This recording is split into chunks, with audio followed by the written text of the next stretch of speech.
तो दोस्तों, welcome back in another video. तो क्या आप लोग भी कंफ्यूज्ड हो कि आप लोग को स्टॉक मार्केट शुरू करनी है और कहाँ से शुरू करनी है, उस चीज़ को आप लोग को जानना है। मेनली काफ़ी ज़्यादा जो बंदे होते हैं वो इंस्टाग्राम पे से या फिर यूट्यूब से इन्फ्लुएंस हो जाते हैं, क्योंकि वो लोग देखते हैं कि सामने एक बंदा है जो कि वीडियो बना रहा है जिसने एक्स अमाउंट ऑफ प्रॉफिट करा है, वो भी एक ही दिन में। मतलब यहाँ पर कोई लिमिट नहीं है, जितना बड़ा आपका कैपिटल होगा उतना बड़ा आपको प्रॉफिट हो सकता है और उतना बड़ा लॉस भी हो सकता है। तो मैं आप लोग को इनडायरेक्टली ये बताना चाहता हूँ कि आप लोग जिस भी इन्फ्लुएंसर को देख के आए हो या किसी दोस्त को देख के आए हो, ट्रेडिंग में उतना पैसा है जितना वहां पे आप लोग को दिखाई देता है। लेकिन सिर्फ इतना जान लेने के बाद कि आप लोगों को दिख रहा है कि हाँ उसमें प्रॉफिट बनता है या फिर लोग प्रॉफिट बना रहे हैं, ये जान लेने के बाद बंदे अपना अच्छा खासा कैपिटल लगा देते हैं स्टॉक मार्केट में और उसको उड़ा देते हैं। तो अगर आप लोग ऐसा गैम्बलर आ रहे हो ना, तो मैं आप लोग को पहले ही बता दूं कि स्टॉक मार्केट वैसी चीज बिल्कुल है ही नहीं जो आप लोग सोच के आ रहे हो। तो भाई तुम लोग तो दूर ही रहना पहले से ही। अगर तुम ऐसा सोच रहे हो कि मेरे पास 10,000 है, उसको 15,000 करके या 20,000 करके मैं निकाल लूंगा, तो क्या पता मार्केट आप लोग को एक दफा वैसा करके दे भी दे, लेकिन अगली बार ना तुम्हारा पूरा कैपिटल उड़ा देगा। अब रहे वो बंदे जिन लोगों को सच में यहाँ पे करियर देखना है और जो सीरियस बैठे हैं, जिनको एकदम सीखना है यहाँ स्टॉक मार्केट, जिनको एक्सपीरियंस लेना है और देखना है कि किस तरीके से ये लोग करते हैं, क्या करना होता है, तो वो लोग मेरे साथ जुड़ जाओ। जिन लोग को ये पता रहता है कि मेहनत तो करनी है, लेकिन ये नहीं पता कि मेहनत करनी कहाँ पे है, क्योंकि स्टॉक मार्केट ना काफ़ी कंफ्यूजिव करियर है, तो बंदों को समझ में ही नहीं आता कि क्या करना है इसमें, क्या नहीं करना। तो चलो फिर मैं आप लोगों को गाइड करता हूँ कि कैसे करना है और क्या स्टार्टिंग करनी है। तो अभी मैं बात करने वाला हूँ डिस्ट्रैक्शंस एंड कंफ्यूजन के ऊपर, क्योंकि काफी बंदे ना डिस्ट्रैक्ट भी हो जाते हैं। अब कुछ व्यूअर्स ऐसे होंगे जिन लोगों को 2-3 महीने ऑलरेडी हो चुके हैं स्टॉक मार्केट को शुरू किए हुए, और कुछ बंदे ऐसे होंगे जो बिल्कुल अभी शुरू करने जा रहे हैं। तो सबसे पहले मैं उनकी बात करता हूँ जो 2-3 महीने पहले से स्टार्ट कर चुके हैं, या फिर आप लोग 6 महीने पहले से स्टार्ट कर चुके हो। तो उन बंदों के साथ क्या होता है कि उनको जो क्रिएटर होते हैं वो बताते हैं कि आप लोग को ना कैंडल स्टिक पैटर्न सीखना है, उसके बाद आप लोग को स्टॉक मार्केट में प्रॉफिट होना शुरू हो जाएगा। और जब आप लोग कैंडल स्टिक सीख लेते हो तो वो बोलते हैं कि इंडिकेटर सीख लो, इंडिकेटर सीख लोगे तब प्रॉफिट होना शुरू हो जाएगा। तो मतलब वो ना इनडायरेक्टली आप लोग को काफी ज्यादा डिस्ट्रैक्ट कर देते हैं और कंफ्यूज कर देते हैं। तो उसकी वजह से ना काफी बंदे स्टॉक मार्केट को छोड़ देते हैं। अब मैं ये नहीं कह रहा कि ये सब चीजें गलत हैं, आप लोग को नहीं सीखनी चाहिए, लेकिन मेन जो चीज यहाँ पे काम करती है ना, जो मेन फैक्टर है वो है एक्सपीरियंस और आप लोग की चार्ट रीडिंग स्किल। अब कुछ बंदे ना मेरी बातों को नेगेटिव लेके जाएंगे, लेकिन भाई आप लोग मेरे को एक बात बताना कि अगर आप लोग बैंक निफ्टी के अंदर इतनी वॉलेटाइल इंडेक्स के अंदर बैठोगे जहां पर कुछ पता नहीं है अगले मोमेंट में क्या मूव देने वाला है मार्केट, तो क्या आप लोग की ये सब चीजें वहां पे काम आएंगी?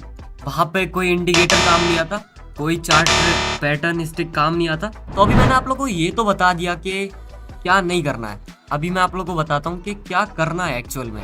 तो सबसे पहले ना बिगनिंग से स्टार्ट करते हैं। तो ये चीज ना जो नए ट्रेडर्स हैं उनके लिए भी होने वाली है और जो 2-3 महीने पुराने ट्रेडर्स हैं उनके लिए भी होने वाली है। तो अभी मैं ना बेसिक से शुरुआत करता हूँ। तो ट्रेडिंग जो होती है उसके होते हैं मेनली 2 पार्ट्स तो और भी होते हैं, लेकिन हम लोग 2 के बारे में ही करने वाले हैं बात आज, क्योंकि मेनली ना 2 पार्ट की तरफ के लिए ही लोग आते हैं।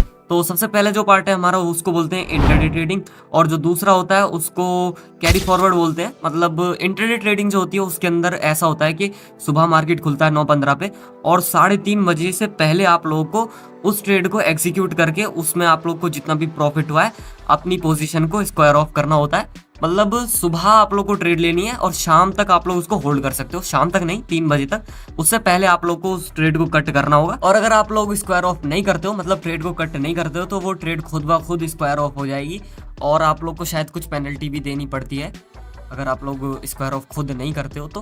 बाकी इसको बोलते हैं इंट्राडे ट्रेडिंग। और अभी हम बढ़ते हैं अपनी कैरी फॉरवर्ड की तरफ, और यहाँ पे मैं ना बात ट्रेडिंग की कर रहा हूँ क्योंकि कैरी फॉरवर्ड में ना इन्वेस्टिंग भी आ जाता है, और इन्वेस्टिंग तो आप लोग जानते होंगे क्योंकि इन्वेस्टिंग तो ज्यादातर लोगों को पता ही रहता है। बाकी अगर आप लोगों को कोई चीज समझ में नहीं आ रही है, मैंने कोई ऐसा वर्ड बोल दिया है कि आप लोगों के बिल्कुल समझ में नहीं आया, तो आप लोग कमेंट सेक्शन में मेरे को बताना कि आप लोगों को किस चीज में कंफ्यूजन है। कोई ऐसी चीज हो जो आप लोग को बिल्कुल समझ में ना आई हो, तो मैं आप लोग को रिप्लाई जरूर करूंगा और आप लोग को एकदम इजी वर्ड्स के अंदर समझाने की उसको कोशिश करूंगा। तो चलो फिर हम लोग बढ़ते हैं अपनी कैरी फॉरवर्ड की तरफ। लेकिन कैरी फॉरवर्ड को समझाने से पहले ना आप लोगों को एक चीज समझनी और ज्यादा जरूरी है कि जो हम लोग ट्रेडिंग करते हैं ना, उसके अंदर हम लोग 2 चीजों के अंदर ट्रेडिंग करते हैं।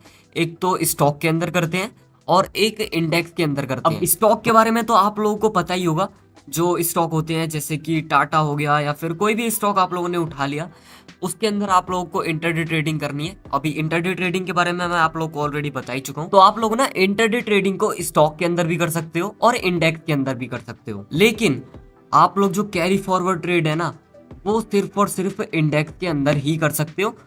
आप लोग स्टॉक के अंदर भी कर सकते हो, लेकिन वो कुछ अलग ही चीज हो जाती है, वो फिर ट्रेडिंग के अंदर नहीं आता है। तो वो आप लोग यही मान के चलो कि आप लोग सिर्फ और सिर्फ कैरी फॉरवर्ड ना इंडेक्स के अंदर ही कर सकते हो। अब कैरी फॉरवर्ड ट्रेड के अंदर होता क्या है कि आप लोगों ने जो आज ट्रेड लिया ना, उसको आप लोग कई दिनों तक और होल्ड कर सकते हो, जब तक उस इंडेक्स में एक्सपायरी नहीं आ जाती जो आप लोगों ने प्रीमियम प्राइस लिया है। मेरे को पता है मैं काफी ज्यादा हार्ड वर्ड्स में आप लोगों को समझाने की कोशिश कर रहा हूँ, लेकिन अभी फिलहाल के लिए आप लोग इतना जान लो कि कोई ऐसी ट्रेड आप लोगों ने ली है जिसको आप लोग एक दिन से ज्यादा होल्ड कर सकते हो, 2 दिन भी कर सकते हो, 3 दिन भी कर सकते हो। अभी काफी बंदे ना कंफ्यूज हुए होंगे कि ये मैं क्या समझाना चाह रहा हूँ, अब फिर इन्वेस्टिंग और इसमें क्या फर्क रह गया। तो मैं आप लोग को समझाता हूँ एकदम आसान भाषा में। तो जैसा आप लोग ना इन्वेस्टिंग के अंदर क्या करते हो कि आप लोग किसी ऐसी चीज को ले रहे हो जिसकी कोई भी एक्सपायरी नहीं है, वो अनलिमिटेड टाइम तक के लिए आप लोगों के पास है, जब तक आप उसको कहीं खो नहीं देते या फिर उसको फेंक नहीं देते। तो स्टॉक के अंदर इन्वेस्टिंग ऐसे करते हैं, लेकिन ये जो चीज़ है इसकी एक्सपायरी होती है। इसमें ऐसा होता है कि आप लोग को चाहे प्रॉफिट बने या लॉस बने, एक ना एक दिन ऐसा आएगा कि ये चीज़ जो है एक्सपायर हो जाएगी, और तब तक ही आप लोग उसको यूज़ कर सकते हो या फिर उससे प्रॉफिट बना सकते हो। बाकी आई होप कि आप लोगों को ये सब चीज़ें समझ में आ रही होंगी जो मैं समझा रहा हूँ। और अभी ना आप लोग क्या काम करना कि ग्रो में जाना, और अगर डीमेट अकाउंट नहीं है तो डीमेट अकाउंट बनाना ऑब्वियसली। तो थोड़ा बहुत आप लोग ना ज़्यादा अगर कैपिटल यूज़ करना चाहते हो तो ज़्यादा कैपिटल यूज़ मत करना स्टार्टिंग में, क्योंकि मैं आप लोग को पहले ही बता दूं कि ये जो कैपिटल होगा ये आप लोग का 0 होगा।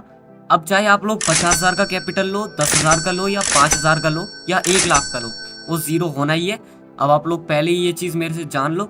अब उसके बाद आप लोगों की मर्जी है कि आप लोग एक इतना अमाउंट यूज़ करो जितना आप लोगों को अगर खो भी जाए तो आप लोगों को कोई फर्क ना पड़े। बाकी जब आप लोगों को पहले से ही पता है कि ये कैपिटल 0 होने वाला है तो हम पैसा लगाएं क्यों? तो आप लोगों को ना यहाँ पे एक्सपीरियंस लेने के लिए पैसा लगाना है, ना कि पैसा कमाने के लिए। क्योंकि शुरुआत में ना जितना आप लोग अपने आप को बिल्ड करते जाओगे, बाद में आप लोगों को उतने ही ज्यादा रिजल्ट देखने के लिए मिलेंगे। और ये जो फैक्टर है ये सिर्फ और सिर्फ ट्रेडिंग के अंदर ही नहीं, बाकी सभी करियर के अंदर काम करता है। और यहीं पे इस वीडियो का एंड करते हैं। आई होप आप लोगों के समझ में आ चुका होगा अब तक कि जो मैंने समझाया है। और have a nice day guys. जल्दी मिलते हैं एक ऑप्शन चेन की वीडियो के साथ। मुझे पता है काफ़ी सारे बंदों को कन्फ्यूजन रहती है ऑप्शन चेन में, क्योंकि उन लोगों को बिल्कुल कुछ समझ में नहीं आता है जब वो ऑप्शन चेन को देखते हैं। तो फिर मिलते हैं एक ऑप्शन चेन की वीडियो के साथ।